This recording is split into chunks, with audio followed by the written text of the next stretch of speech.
दैनिक भास्कर में तो नहीं था, मैंने पूरा ई पेपर सब छान लिया।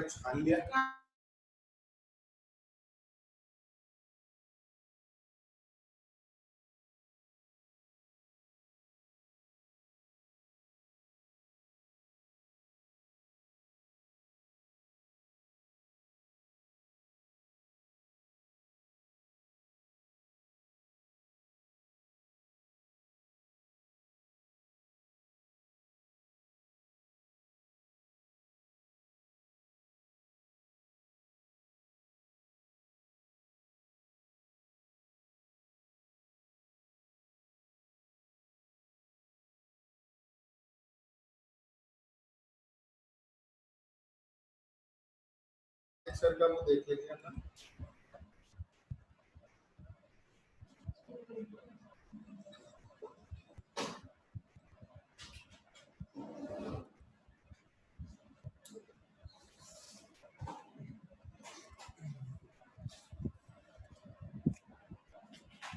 मैम को बोलना है कि अभी आने के लिए। हाँ बोल दीजिए तो आप।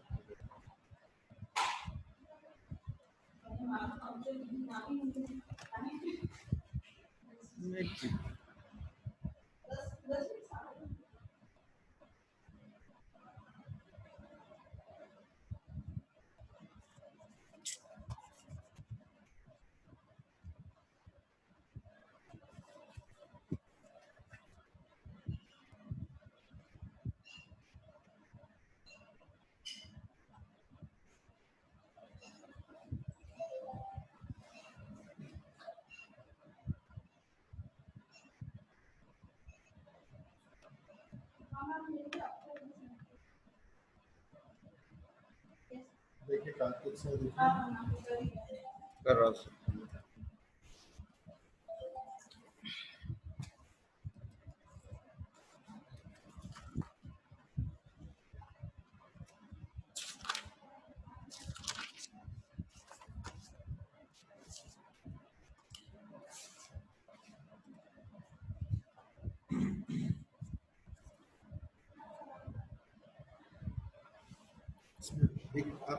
ले रहे हो ना उसमें?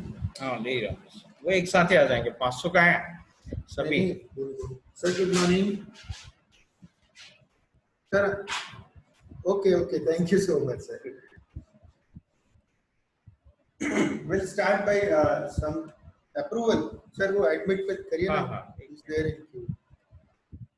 भेज रहा हूँ, 1 मिनट सर, थोड़ा मैं इसमें लॉगिन। सर मैं कर रहा हूँ सर, 2 मिनट होगा।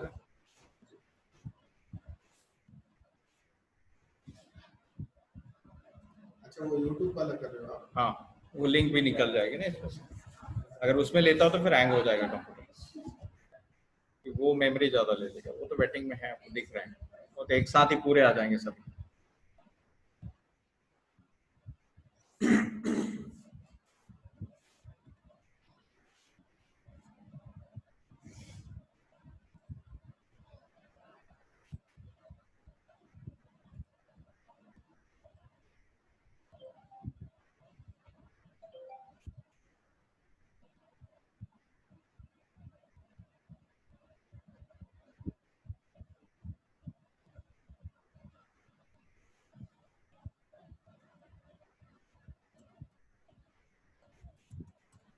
आपकी बात होगी मैडम से?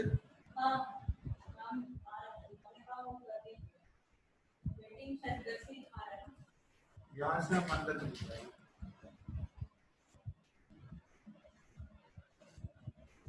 ये कहाँ से आएगा? इतना सारा कागज।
उसको बोला थैंक्स ना करो, उसको बोला थैंक्स ना।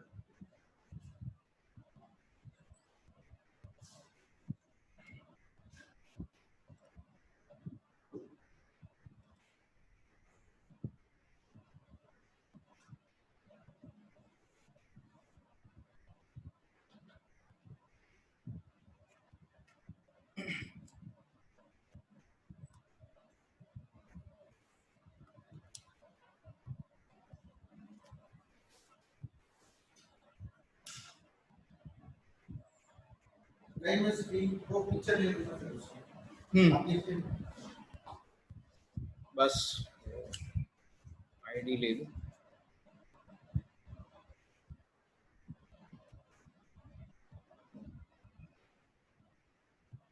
वो आईडी जनरेट कर लेता ना, बाद में दिक्कत जाएगी।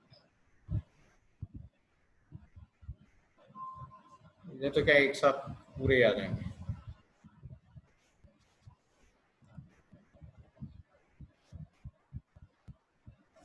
ओके आ गया। नहीं रुकिए,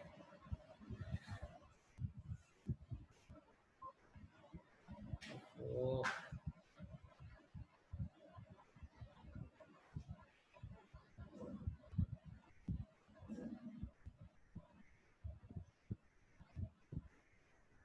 net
Professor Ashish, can you hear me?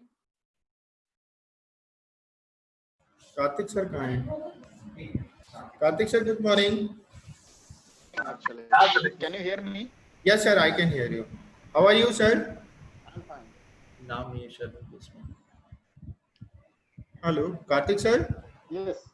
Good morning sir. Good morning. Good morning. Good morning Bharti. Good morning sir. Good morning, ma'am. Good morning ma'am. Ma'am, I just want to Name is not there. hello. Karthik sir, Ragini madam is there. I hope you Good are. morning, ma'am. Hello. Good morning. Hello. Good morning, ma'am. Good morning I all. welcome you, sir. Thank you very much, ma'am. Good morning सभी लोगों को। Thankful that you have accepted our invitation. Thank you very much, ma'am. Actually, it is my privilege. It's your but- privilege. It is our privilege to have you with us. Thank you. Ma'am, to be very honest, the whole idea come with our Karthikeyan sir. Okay. So again, it is again a matter of compliment for you, sir. No, no, he has always been pathfinder for me since my PG. Okay. Thank So you you so have much. a good mentor behind you. Yeah, always he's there. He's there always. Okay. Okay. It is now somewhere at 10:20. Sir, shall we start right now or we'll wait for 10 more minutes, 5 more minutes? So the It is up to participants. you, Doctor. Bharti, Yes, sir. we are just going through the admission process. You may start your session. Okay, sir. Ma'am, shall we? Ragni ma'am? हाँ Bharti, you Hello. may please. Yes, ma'am. हाँ Okay. बोलिए ना. Okay, sir. Okay, ma'am. Okay. Good morning to one and all. Welcome to the day 2 of this 3 days national workshop in structural bioinformatics on in silico techniques in drug designing, jointly organized by Barkatullah University and Corporate Group of Institutions, Bhopal. On behalf of our team, I want to welcome our today's guest and speaker, Dr. C. Karthikeyan, Assistant Professor, Department of Pharmacy, IGNTU, Amarkantak. He has completed his MPharm and PhD from RGPV, Bhopal, have more than 15 years of experience in the field of pharmacy, have 69 national and international publications and 1 international patent. He was also awarded with Innovation Award organized by CMAI, Association of India, New Delhi, 2016. So I request you, sir, to kindly begin your today's session on in silico tools for drug repositioning. Thank you, sir.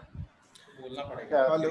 Karthik thank you sir. very much for a very generous. Sir, kindly join. Sir, what exactly we are color doing? का is there. What exactly we are doing? We are just making you enable to share your screen. Okay. Karthik, Shande sir. ये number है.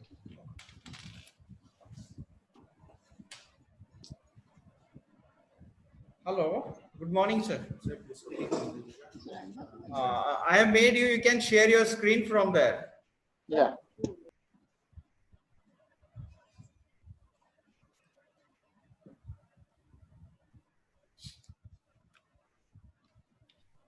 All participants, please mute yourself. Is it visible now? Yeah, it's coming.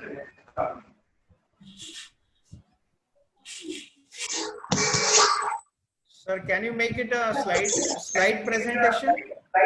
Yes.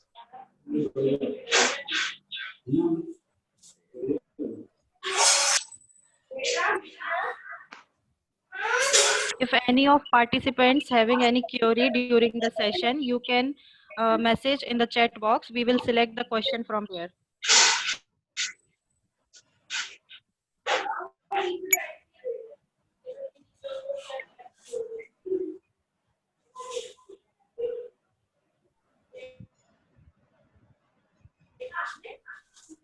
Shall I start now? Yes, sir. Yeah. Please. Okay. So 1 minute, sir. Let me set it something. Yeah. So where actually where are you? Namini.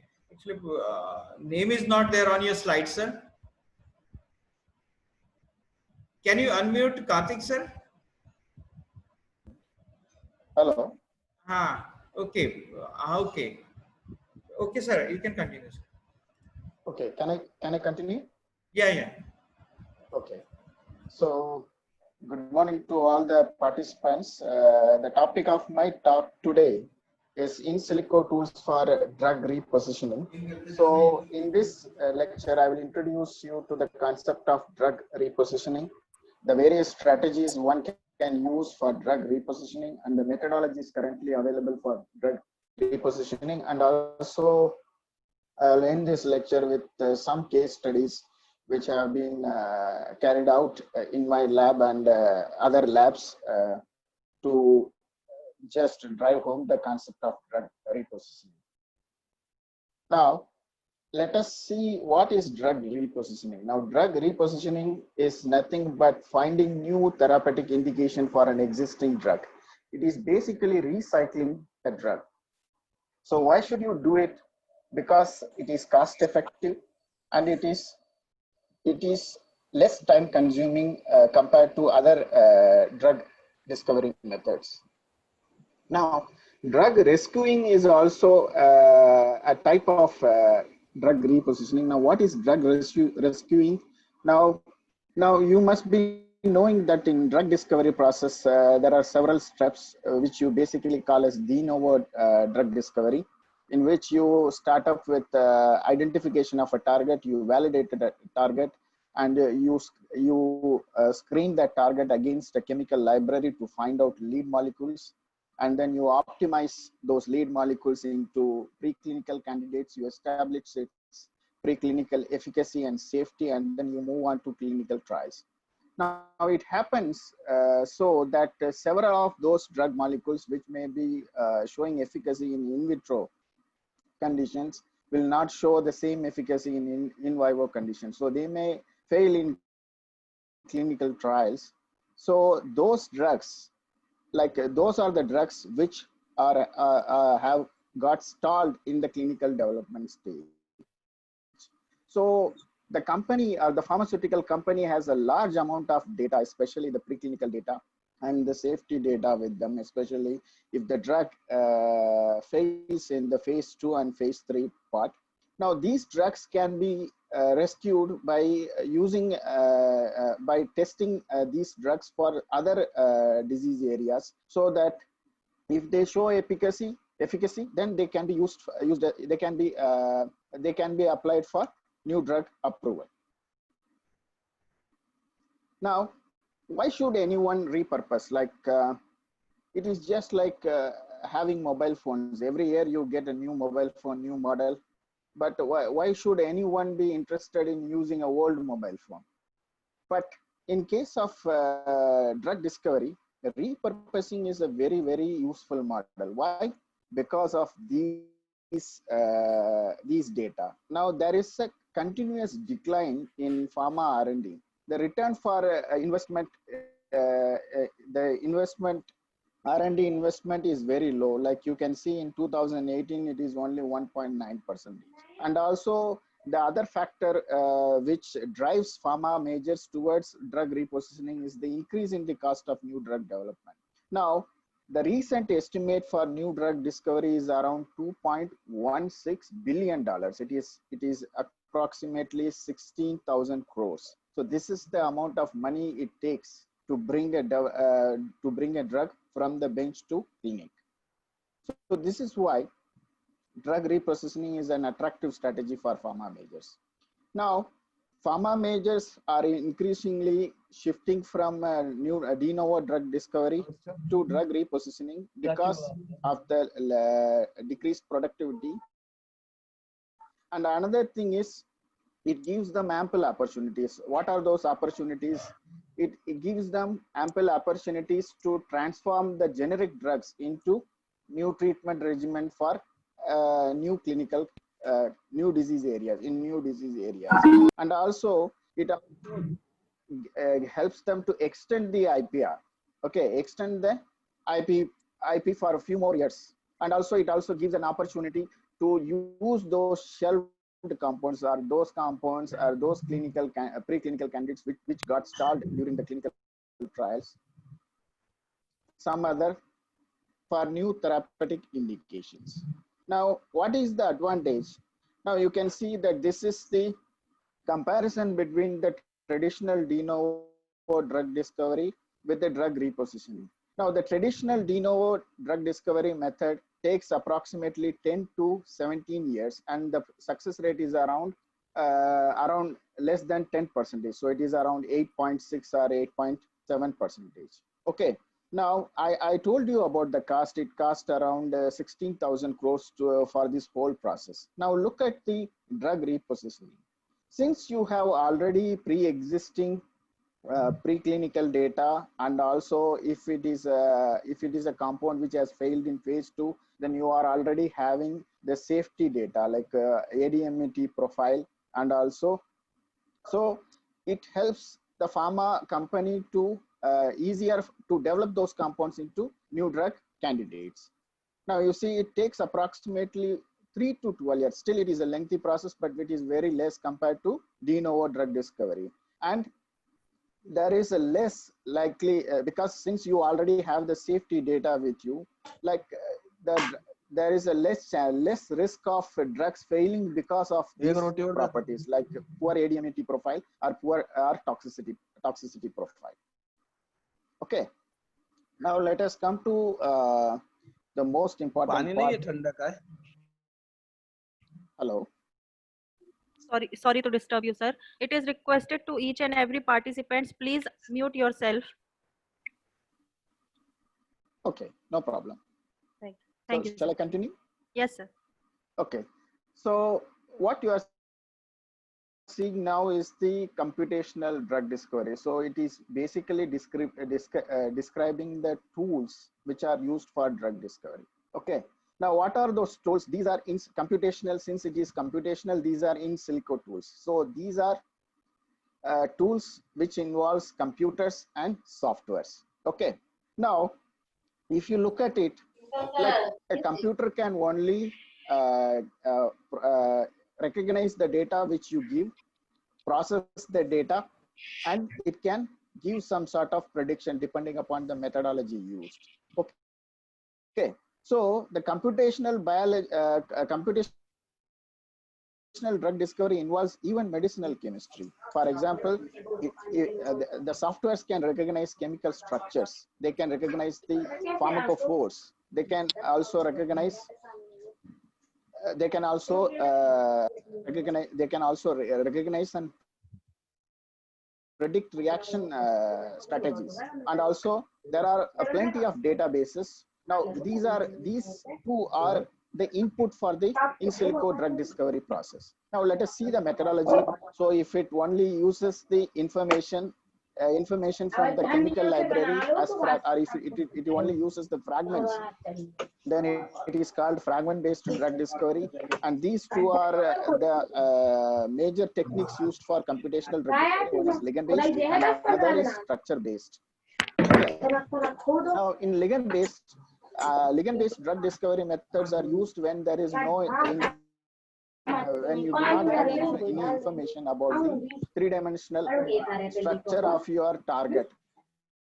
Now target is basically a protein. Okay, so if you do not have the three-dimensional structural information of your target, you try to use up the structural information from the ligands. Okay, so what are those information? It will be the conformational data.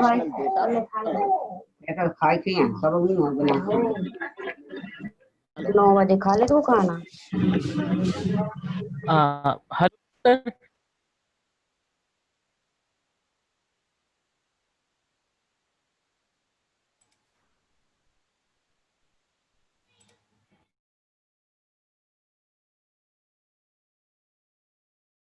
Okay, so I'll continue. So instead, in case of ligand-based methods, you try to use this the information from the ligands. So it can be either two-dimensional information or three-dimensional information. So two-dimensional information and three-dimensional information. And if it is related to the property, then you use quantitative structure-activity relationship methods. And if it is about the pharmacophoric groups, presence of pharmacophoric groups and the spatial constraints, then you use pharmacophore-based methods. In structure-based methods, the most useful method is molecular docking, so which basically checks the complementarity of the ligand to the active site of your target. Now, there is one more method which is systems-based method. Now, this used the data from the omics, genomics, proteomics, transcriptomics. Now you must be aware that these technologies generate large amount of data. So since and it is a very complex data, so you will require a high-end technology like machine learning, artificial intelligence, and deep learning to understand and predict something meaningful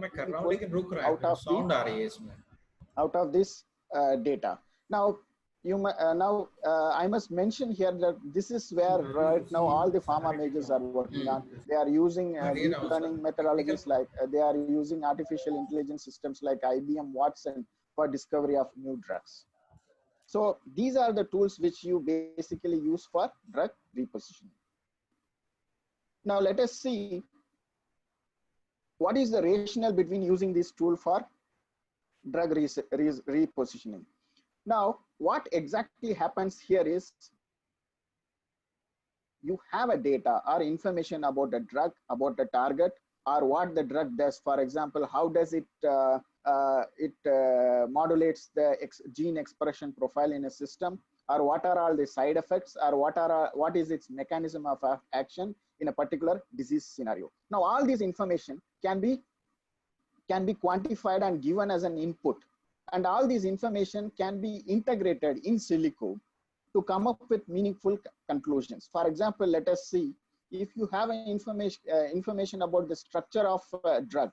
Okay, now let us take this drug as an example and this drug as another example. Now you can use in silico tools like similarity searching, like you can estimate the chemical similarity or even pharmacophoric similarity. So if this drug is similar to this drug, then there is a likelihood that both the drugs can act on a specific target. Okay, so this is how you integrate the information between one drug and another drug. Similarly, you can integrate the information between two targets. For example, if there is an active site similarity, for two protein targets, now those inhibitors which can bind to target 1 is also likely to bind to target 2. And also gene expression similarity. If a particular disease system involves the same gene signature as that of another disease system, then you can reposition the drugs which is currently used for treatment of disease 1 to disease 2. And side effects. Side effects are off-target effects, which means that the drug is acting on some other targets other than the intended target. Now, if you just probe into the target and if you could find out the target or identify the target, now you could use this information to reposition the drug for some other therapeutic area and also therapeutic indications. Now, this is basically a mechanism of action. Like if the same disease biochemical pathway is involved in two different diseases, now you can reposition the drug to the second one also. So this is how it works. Now, this is the rationale between the drug repositioning. Now, how do you go about drug repositioning? What is the approach or what is the strategy? Now, basically, 3 strategies are currently used. Okay, and it is based upon the information. It is based upon the information you give. Okay, give to the computer or give to your in silico tools. Now, what are those 3 strategies? The first one is drug-oriented, the second one is disease-oriented, and the third one is treatment-oriented. Okay. Now, drug-oriented means the information you give, it is about the ligands or it is about the drugs. Now, this can be of 2 types, depending upon the availability of information. If there is no information available, you go for blinded. You employ blinded method in which you use phenotypic screening or you use random screening. For example, FDA off-label use screening to reposition the drugs. Now, if the drug has a target or if the pharmacophoric information is available, now these information can be used for performing target-based screening to find out or to reposition the analogs. Now you can see, so whenever you give some information either about the drug or the target, you can use chemoinformatics and bioinformatic tools to reposition the drugs. And all these information you give are nothing but pre-existing knowledge. Okay. Now, if it is disease oriented, now if you have more information about the disease means the specific targets involved in the disease pathology, or the pathways which are expressed or which are overexpressed in a specific disease condition. All this information can be used to reposition drugs. Okay. Now, what are those information? It can be a target, which can be either DNA, RNA, or protein, and it can be genomic information, or it can be either protein expression in that particular disease condition, or proteomics, or it can be the metabolic pathways, which is either hyperactivated or diminished in a specific disease condition, or the disease specific omics data. So it can be either genomic data, proteomic data, but it is only pertaining to the disease condition, not about the okay, so it is pertaining only to the disease condition, not and in comparison with the normal condition, and also the different pathways which are expressed or which are activated in specific disease condition. Now, all this knowledge can be used for repositioning drugs. Now, this disease-specific omic data is nothing. You can say that it can be either genetic signature of a particular. Depending upon the data you use, it can be either genetic signature or proteomic signature. Okay, so these data can also be used. Okay, now all these information can be used for repositioning, and this pathway-based methods are called knowledge-based, whereas the omics-based data is called as signature-based. Okay, now you can see. So with the more info, like in case of drug oriented, you are having only information about basic information about the target and the drug used here. So you can see that as you go towards treatment oriented, the knowledge or the information about the mechanism increases. Okay. Now the third one is the treatment oriented, which means that now, if you are aware about personalized medicine, that if you have information about a patient or a diseased patient or a diseased cell to the genomic level, and you treat all those genomic information as a whole data, and you try to find out solution in a holistic level. Now, this is what you call as treatment oriented drug repositioning. So you will get all the omic information, genomic, proteomic, metabolic information, and you try to integrate with each other, and you try to find out unique targets or drugs for the specific pathway or network. Now, network pharmacology is just treating this complex system as a whole. Now, all these information, now you see that since you are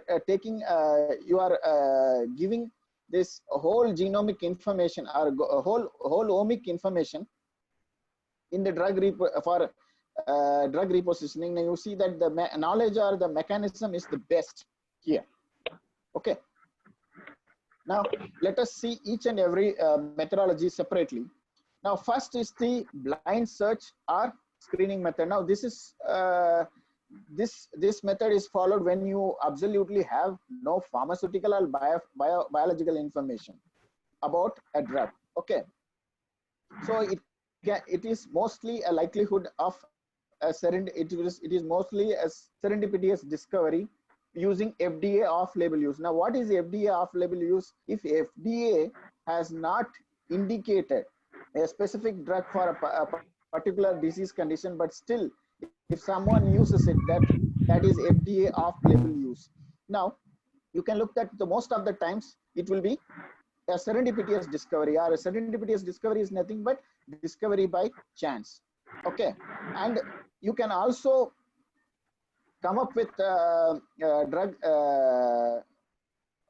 candidates for drug repositioning using phenotypic approaches or phenotypic screening methods. Okay, now a good example for this method is the investigational usage of hydroxychloroquine for treatment of COVID-19. Now that was, even though it is based upon some scientific surmise, but it doesn't have any background. There is no background, absolutely no scientific background for use of hydroxychloroquine for treatment of COVID-19. So this is an example for blinded search or screening methods.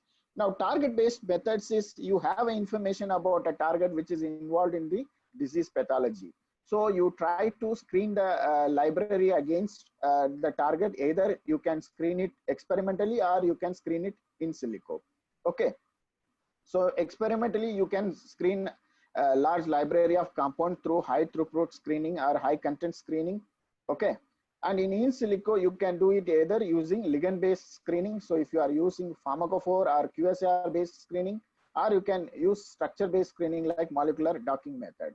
Now, if you are using in silico method, the screening, the time it takes for screening a large library is very minuscule compared to the experimental screening. And there is also a high chances of success rate because several of the drugs which are a product of in silico based screening has received FDA approval for clinical use. Now, this is employed by several pharma, especially Genentech and Melior employs target-based screening methods for drug repositioning. So basically, you can see it from the diagram that you have information. This is structure-based drug repositioning. Where you use a structure of the target protein and you screen it against a drug bank. Now you see that for drug repositioning, you will be using clinically approved drugs. It may be either experimental drugs, it can be either withdrawn drugs, or it may be even banned drugs, especially in cases. Now this is the most useful method of choice for discovery of drugs for rare and orphan disease. Now where drug discovery is often impossible because it is a non-commercial, it is not commercially viable to discover a drug for rare or orphan disease where the disease population is very less. Okay. Now, knowledge-based methods. Now, as I told you that it takes into account the existing knowledge. Now, a scientist synthesizes a molecule, he screens it against, for example, a pathogenic organism or an enzymatic target, and he publishes the data. Now, where does all these data go? It will be existing in the databases. Okay. So similarly, several of such experiments which are a part of drug discovery process is available in the public domain. And if you are using those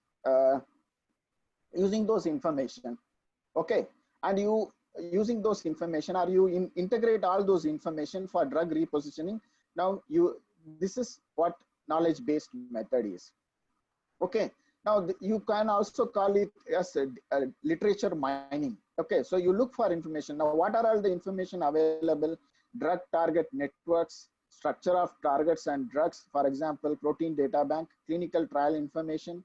So if there is any adverse effect experienced during a clinical trial, so that information is also available in the public domain. And also the effect of drug in the cellular level, what are all the signaling pathways and metabolic pathways modulated by the drug, and all these information can be used for repositioning of drugs for new disease areas. Some example for such databases is ChemDB database, binding database, where you also, along with the molecular structure, you also have the binding affinity data of the molecule to various targets, and protein data bank, now, which is a very useful database for drug discovery. Now, knowledge-based mechanism, knowledge-based methods always uses information to predict unknown mechanisms. For example, you integrate all those information and come up with your new prediction. Okay, so it can be used for identifying new targets. For example, a drug is modulating a specific pathway. Now, there will be multiple proteins involved in the pathway. So you can, using this information, you can screen your drug against different proteins involved in the pathway, and you can identify the target. Okay, and also you can identify drug similarities, because if, for example, if you are just screen, if you are just comparing gene expression profile of a drug treated cells, if two different drugs shows a similar gene expression profile, then these, you can say that there is both these drugs are having some sort of pharmacophoric similarity. And since you are using all the information, experimentally derived information, the drug repositioning using this method has good accuracy. Now let us move on to the omics method. Now the rest of the methods we will be discussing will involve omics data. Now what is this omic data? Now it is a concept that you treat a disease system on the whole. Okay, so you are trying to understand all the genes, all the proteins in an individual, and using those information to find repurposing opportunities. For example, now this is a disease signature. Now for example, this is a disease, now this is normal. Under normal condition, all these, for example, if this is a protein expression, now this protein is not overexpressed. Under diseased condition, this protein is overexpressed, and this protein, the expression of this protein is suppressed, and all these proteins are suppressed. Now drug signature, now if you compare a diseased cell, the genetic signature or protein expression signature of a diseased cell with a drug signature. Now for example, here this protein is overexpressed. Now what the drug does is, it is decreasing the expression of this specific protein. So similarly, if there is a similarity, or if there is not a similarity, complementarity between these signatures, then you can use this drug for treatment of this condition. Now this is what exactly is omics methods does. It just look at it looks at the expression profile, genomic data, proteomic data, and transcriptomics of the disease cell and the drug treated cell, and it tries to find out whether there is a complementarity between both the scenarios. Okay. Now signature based methods. Now this is one of the omics methods. Now it makes use of the genetic signatures or gene signatures derived from disease omics data. Okay, so it either compares with the drug treated data or with the normal data to come up with a target. For example, gene signature data say that if a particular gene is overexpressed in a disease condition but not expressed in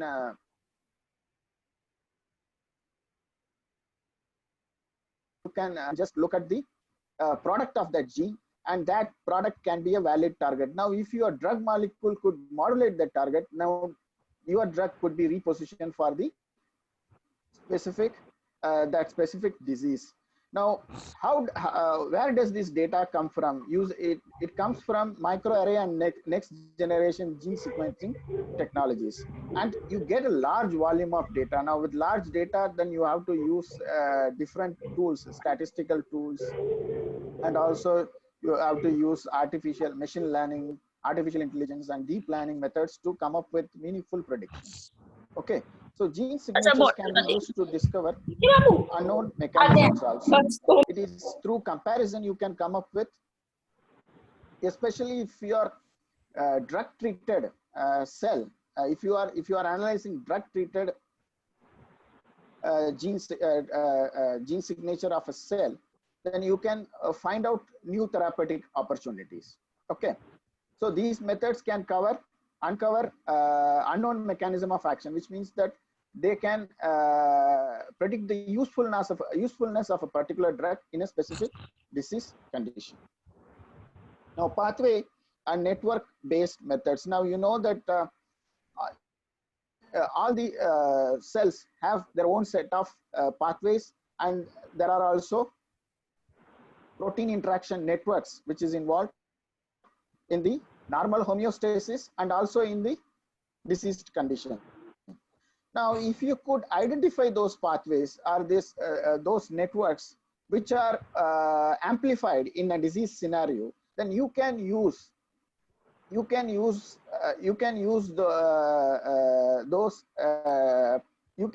drugs which can modulate these pathways as a possible therapeutic opportunity. Okay, now how do you do that is to compare with the drug treated cell with the untreated cell, okay, or a normal cell. Now, the advantage of these methods is, since you are talking about a pathway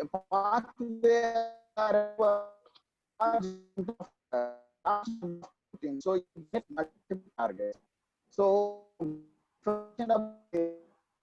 you also get information about the involvement of specific a set of proteins in the particular pathway. So this makes your target validation much more easier. Okay. This is where you integrate all the information. You integrate genomic data, you integrate transcriptomic data, you integrate proteomic data, all the available information, and use methods like machine learning, artificial intelligence, deep learning to come up with meaningful predictions. Now, this is the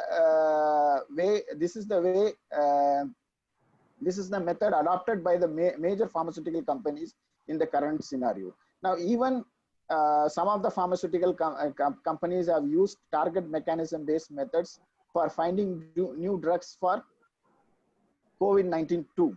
Now, this uses network pharmacology and biology approaches.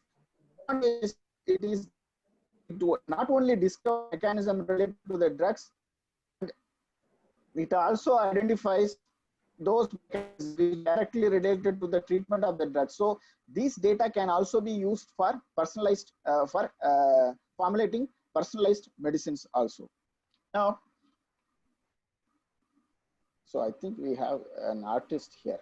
Anyway, let me. Karthik sir, I'm sorry to interrupt you. Karthik sir, please annotation off kar dijiye. Is it me? Yeah, नहीं, it is not you. I'm requesting you कि आप annotation off कर दीजिए, तो this जो fellow है ना, जो artist है, वो गायब हो जाएगा. Okay. और एक बार आप इसको reshare कर लीजिए आपका. ये जो slide है ना, हाँ, fair है sir. And I would request you all to maintain the discipline and dignity of yourself, because this basically workshop is being designed for you, and you have shown your interest to be in this. So please maintain the discipline and decorum. Karthik sir, please continue. No problem actually. Maybe they might have mistakenly done it. Yeah. So okay. Thank you. Thank you. So shall I continue? Yeah, sir. Please. Yeah. So let us see what are all the tools available for drug repositioning. Now these are the public domain databases. If you want information about the chemical structure of drug candidates or for a lead discovery, now you have PubChem, which is a famous one. Especially DrugBank is a very useful database for drug repositioning studies, especially if you are using target-based screening methods, and ChemSpider. These are all public domain databases which can be used for drug repositioning, and these gives you information about the chemical structure. Now, if you require information about your target, specifically about target, then the best database available is Protein Data Bank. Other than, there are some other databases which you can use. And if you want to have information about both about your drug and target, now there are some databases: Drug Bank, Therapeutic Target Database, and Pharmacogenetic Knowledge Base. All these binding database, all these databases provide you structural information about your drug, and also the experimental information about your experimental affinity constants or the biological profile of your drug too. Okay. So other than this, like, you can also look for information about the adverse effect of drugs and also investigational drugs and the clinical trial information. The most useful one is the clinical trial gov. Now this is an NIH operated website which about the running clinical trials, and it also archives clinical trial data of almost Please keep 75 silence. approved drugs. Please Okay. keep silence.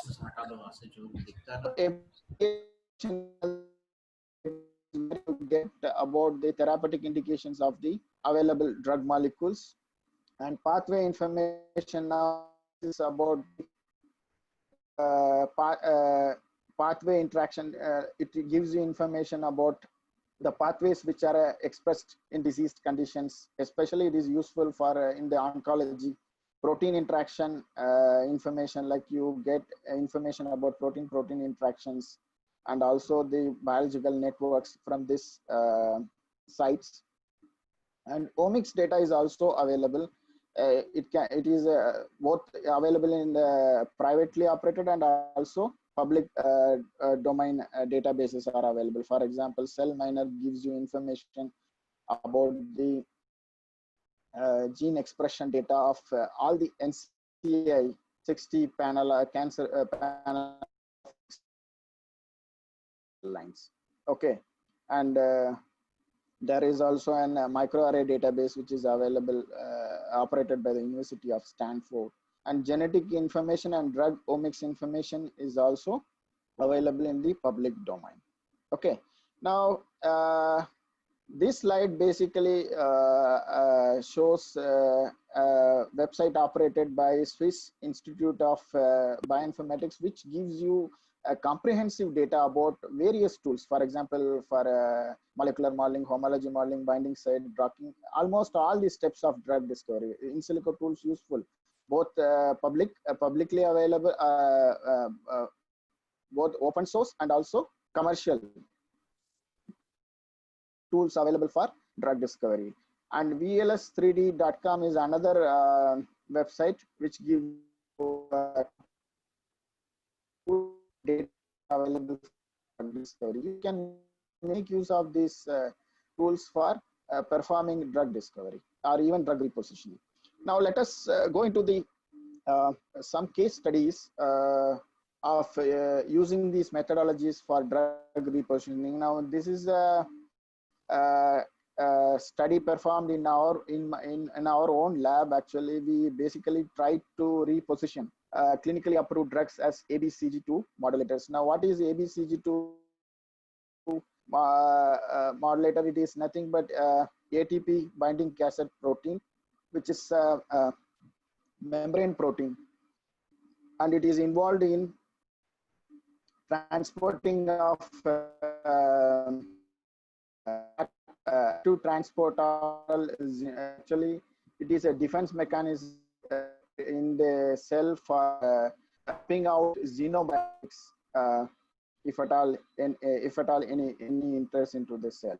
Now these transporter proteins are found highly expressed in certain cancer cells, and they contribute to the development of resistance to several chemotherapeutic agents. So any ligand molecule which can bind to this transporter proteins will allow intracellular accumulation of these chemotherapeutic drugs. Thereby, it will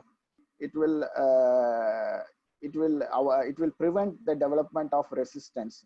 Now, two targets are of prominence if you want to target multi-drug resistance. One is the P glycoprotein, and another is ABCG2. Now, these are prominent because of their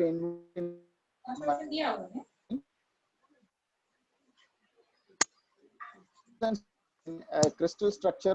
Now membrane proteins are very difficult to crystallize, but fortunately a crystal structure of ABCG2 transporter protein was reported in 2017, and the protein was complex.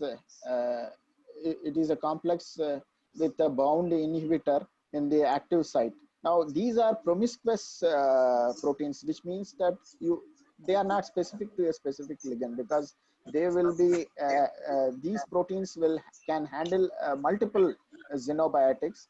So there is no specificity. So it is specifically little bit tricky to design ligands for these proteins.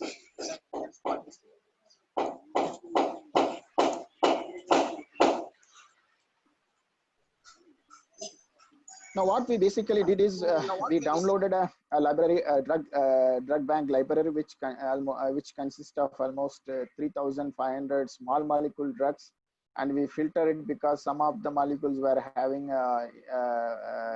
metal atoms in their molecular structure. Some of them are complexes, so we removed those drugs using a custom filter. So we end up with the small molecule drug molecules, and we use those molecules for screening against crystal structure of ABCG2 using glide docking algorithm, which is the docking algorithm in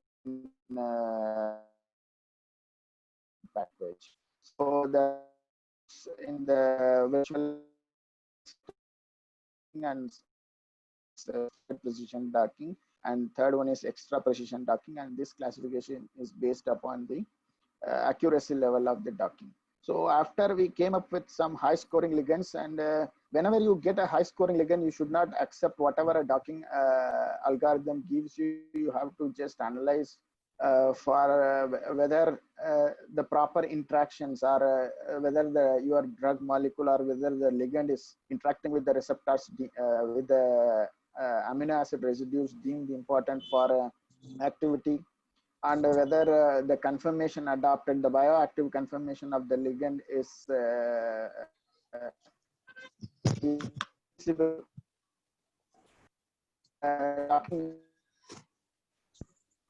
algorithms makes the ligands adopt unfavorable conformations. So once you filter out those ligands, you can select and you can screen them in an in vitro platform, and those molecules which are showing activity or potency can be considered as hit molecules.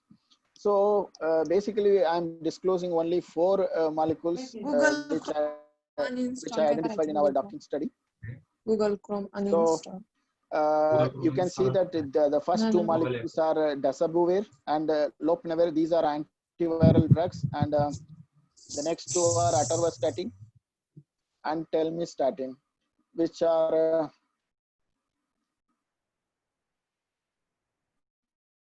sartans. Okay. Now, what we did is, like you can see the bioactive conformation or the conformation docking pose of telmisartan inside the active site of ABCG2, and it was found to interact with important residues. And you can see that since it is a membrane transporter proteins, most of the residues present in the active site are hydrophobic residues. Okay, so it was showing complementarity. And you can see, you can validate the results of our docking studies from the literature. You can see that angiotensin receptor type 1 blockers, especially telmistatin and atorvastatin, was found to literature, and similarly several anti-HIV drugs, including lopinavir, was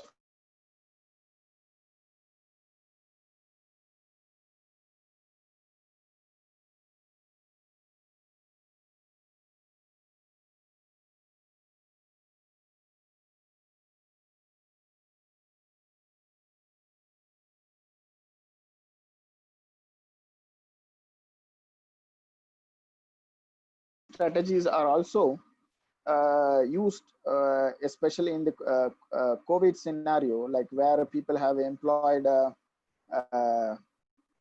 molecular docking, virtual screening for finding out probable antivirals for COVID-19. So this is one such study where they have screened a library of antiviral molecules, clinically approved antiviral molecules against M protease of COVID-19, and they found 2 molecules, lopinavir and remdesivir, as a probable candidates for drug repositioning.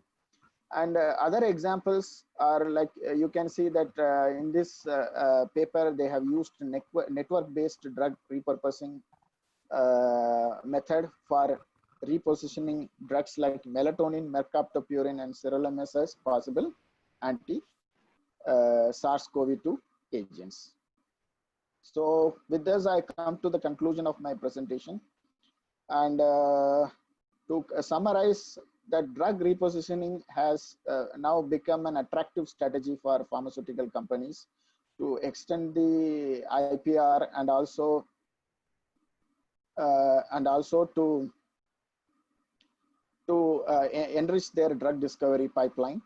And also right now they are the availability of so much information. Like if you see that if you look at the amount of data available on drug molecules, it's too large. So right now they are adapting artificial intelligence, actually most artificial intelligence methods and deep learning methods to come up with new repositioned drug candidates. So if you are to adapt to this scenario, then like bioinformatician and pharmaceutical scientists should learn all these methodologies. Like they should at least have some knowledge of data analytics, so that because these jobs will determine our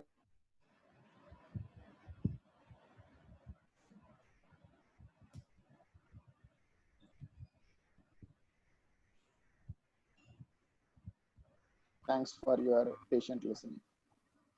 Thank you so much, sir. It was a wonderful session.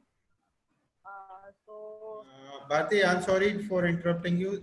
First and foremost, Karthik sir, thank you so much.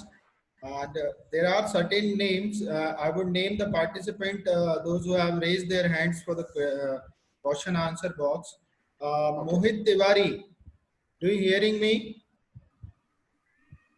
Mohit Tiwari and Shivam Soni and Pooja Namdev, Dr. Rajpal Singh Rao. If you can hear me, please raise your hands and unmute yourself, and you can shoot your question to Dr. Karthik. Hello. Dr. Rajpal Singh Rao, Pooja Namdev, Shivam Soni, Mohit Tiwari. If you are hearing me, then raise your hands, unmute yourself and ask your question.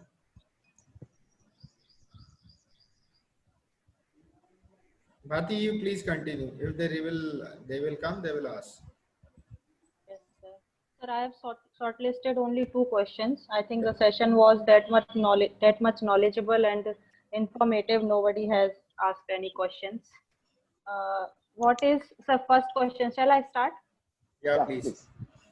First question is, what is custom filter and what are the significance during drug designing? Okay, custom filter is like docking software might give you a result. Okay, so it will give you a set of ligands with good computational binding affinity, and software is a software.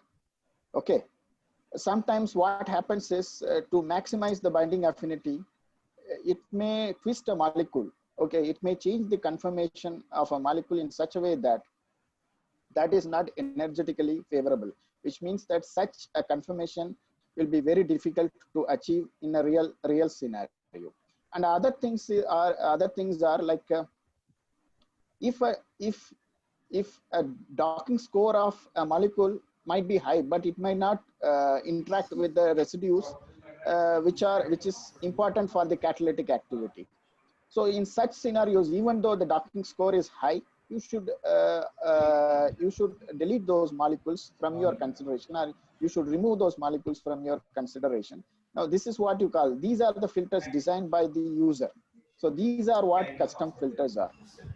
Sometimes your drug molecule may have some functional groups, or sometimes your drug molecule will be very difficult to synthesize. So all these molecules will create problems for you in the later stage, or it may lead to false positives. So all these molecules should be removed. And it is dependent upon your careful analysis and pre-existing knowledge. So this is what custom filter is. Participants are requested. Please mute yourself. Participants, please mute yourself. Yes, Bharti's second question. Sir, Hello. second question is there any open source or free tool to perform pharmacophore modeling? They are free to. Actually, I have sites that a site called Pharma Mapper where you can perform pharmacophoric screening of. It is an open source tool available for pharmacophore based screening. Hello. Good morning, sir. Good Yeah, morning. who's there? Sir, this is Monu Kumar Shukla. Yeah. Sir, I have a question. When we have to do that, we don't know the interacting residue. Okay. So basically, you want to say that if you don't have any knowledge about the interacting, Residue. if you don't have a protein structure where with a co-complex ligand, so you do not have any knowledge about the residues which are important for inhibitor binding.